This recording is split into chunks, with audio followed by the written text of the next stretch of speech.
បាទសួស្តីបងប្អូនទាំងអស់គ្នាវិលមកជួបខ្ញុំទៀតហើយដោយមេរៀនមុនខ្ញុំបានបង្ហាញបងប្អូនទាំងអស់គ្នាអំពីរបៀប boost your engagement like share comment អីចឹងណាបាទអញ្ចឹងថ្ងៃនេះខ្ញុំនឹងមកប្រាប់នៅរបៀប boost មួយទៀតគឺ boost video view បាទ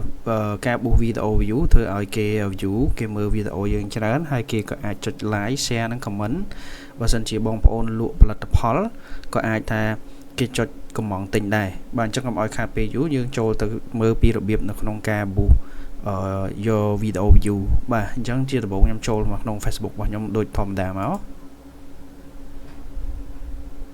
បាទយើងយកនៅខាងស្ដាំដដែលយើងយកMeta Business Suite ឬក៏ Area Manager នេះក៏បានដែរលឿនជាង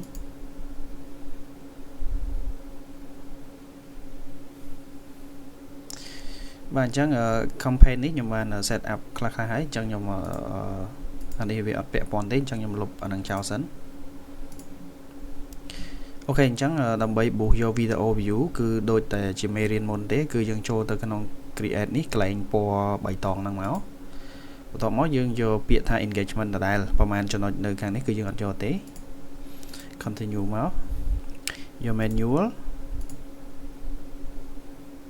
បាទអញ្ចឹងយើង rename campaign យើងមកដាក់ video view យើង copy សិនយើង scroll ចុះមកក្រោមទៀតមកយកកន្លែងត្រង់កន្លែង budget នេះយើងយក campaign budget ហើយចំពោះ daily budget និង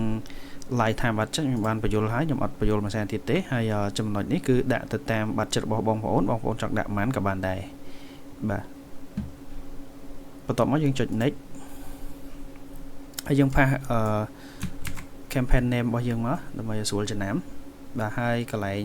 conversation នេះយើងចុចកន្លែង message destination នេះមកយើងចុចយក on video យើងអត់តន់ចុចយក message destination នឹងទេ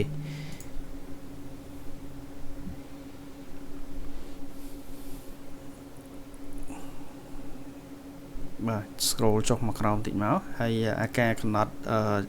អាយុអតិថិជនឬក៏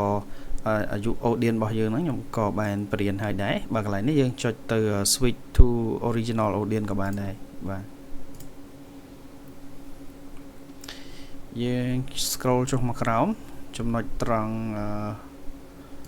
បាទលុបលេងសិនទៅបាទចំណុចត្រង់កន្លែង advantage placement ហ្នឹងយើងចុច edit មកបន្ទាប់មកយើងយក manual នៅកន្លែងនេះគឺគេឲ្យ tick platform ដែលយើងចង់ដាក់ពាណិជ្ជកម្មរបស់យើងទៅអញ្ចឹង Thread យើងអត់ដាក់ទេ WhatsApp ក៏អត់ដែរ Audience Network យើង tick ដោះ tick ដែរហើយចំណែក Instagram ដូចខ្ញុំបានបញ្យល់ពីមេរៀនមុនអញ្ចឹងគឺបើសិនជា Facebook page របស់យើង link ទៅកាន់ Instagram យើងដាក់ទៅប៉ុន្តែបើសិនជាអត់ទេយើងដោះ tick មកអញ្ចឹងខ្ញុំចង់ឲ្យពាណិជ្ជកម្មហ្នឹងមានតែនៅក្នុងInstagram ហើយនិង Facebook ទេហើយចំពោះ placement ខាងក្រោមនេះដូចខ្ញុំបានបញ្យល់ខ្ញុំក៏បានបញ្យល់ដែរគឺកន្លែង in-stream ADS នេះបើសិនជាយើងដោះ tick គឺមិនមែនថាបាត់ account ខ្មោចសុទ្ធទេក៏អាចមាន account ដែល account ខ្មោចឆាតចូលដែរប៉ុន្តែគាត់ថាវារៀង result បានល្អជាងមុនណាបាទអញ្ចឹងកន្លែងនេះយើង scroll ចុះក្រោមហើយយើងចុច next បន្តទៀតមកAD name នេះយើងផាស name ដដែលមកបា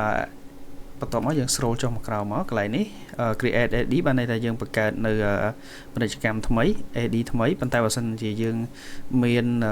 poster បើសិនជាយើងមានវីដេអូឬក៏ content ចាស់ហើយយើងយក use existing post នេះមកបន្ទាប់មកយើង select post បាទ select post មក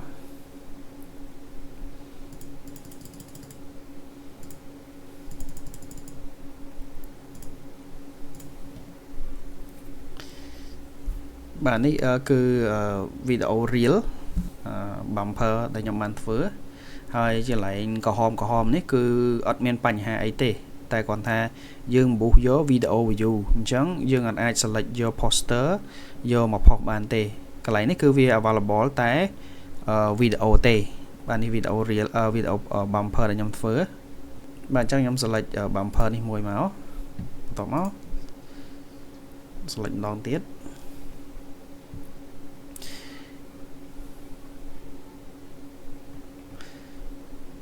បាទកន្លែងនេះដូចខ្ញុំបាននិយាយពីវីដេអូមុនបន្ទុកនេះក៏